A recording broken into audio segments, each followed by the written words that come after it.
Kozhikode നെടുമന്നൂർ LP. സ്കൂളിലെ CPM അതിക്രമത്തിനെതിരെ പ്രതിഷേധം ശക്തമാക്കി BJP. സ്കൂൾ ഏറ്റെടുക്കുന്നതിനുള്ള ശ്രമം പരാജയപ്പെട്ടതിന്റെ ജാള്യത മറയ്ക്കാനാണ് CPM പരാക്രമമെന്ന് BJP ആരോപിച്ചു. സംഭവത്തിൽ സമഗ്രമായ അന്വേഷണം വേണമെന്നും BJP നേതൃത്വം വ്യക്തമാക്കി.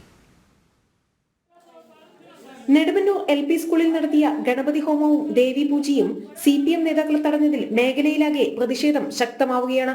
സ്വകാര്യ മാനേജ്മെന്റിന് കീഴിലുള്ള സ്ഥലത്ത് നടന്ന ആരാധന തടസ്സപ്പെടുത്തിയത് വിശ്വാസത്തിന് നേരെയുള്ള കടന്നുകയറ്റമാണെന്ന് BJP ജില്ലാ general secretary M. Mohanan master ആരോപിച്ചു. പോലീസ് പൂജ തടയാൻ എത്തിയവർക്ക് സൗകര്യമൊരുക്കുകയും പൂജാരിയെ കസ്റ്റഡിയിലെടുക്കുകയും ചെയ്തു. ഒരു സംഘം ക്രിമിനലുകൾ CPMന്റെ നേതൃത്വത്തിൽ അവിടേക്ക് കടന്നു കയറുകയും ആ നിലവിളക്കുൾപ്പെടെ തവിട്ടിത്തെറിപ്പിക്കുകയും പൂജാ സാധനങ്ങൾ തകർത്തെറിയുകയും അവിടുത്തെ പൂജാകർമ്മം നടത്തുന്ന ആളുകളെ ഭീഷണിപ്പെടുത്തി അവിടെ ഒരു സംഘർഷ അന്തരീക്ഷം സൃഷ്ടിക്കുന്ന സാഹചര്യമുണ്ടായി. പോലീസ് അവിടെ പൂജയ്ക്ക് സാഹചര്യം ഒരുക്കുന്നതിന് പകരം ക്രിമിനലുകൾക്ക് സംരക്ഷണം കൊടുക്കുകയും പൂജാരിമാരെ അറസ്റ്റ് ചെയ്ത് കസ്റ്റഡിയിലെടുക്കുന്ന സാഹചര്യവുമാണ് ഉണ്ടായിട്ടുള്ളത്. നേരത്തെ CPIMന്റെ നേതൃത്വത്തിൽ ട്രസ്റ്റ് രൂപീകരിച്ച് സ്കൂൾ ഏറ്റെടുക്കാൻ ശ്രമം നടന്നിരുന്നു. തുടർന്ന് നടന്ന നിയമ പോരാട്ടത്തിൽ മാനേജ്മെന്റിന് അനുകൂലമായി കോടതിയിൽ നിന്ന് വിധിയും വന്നു.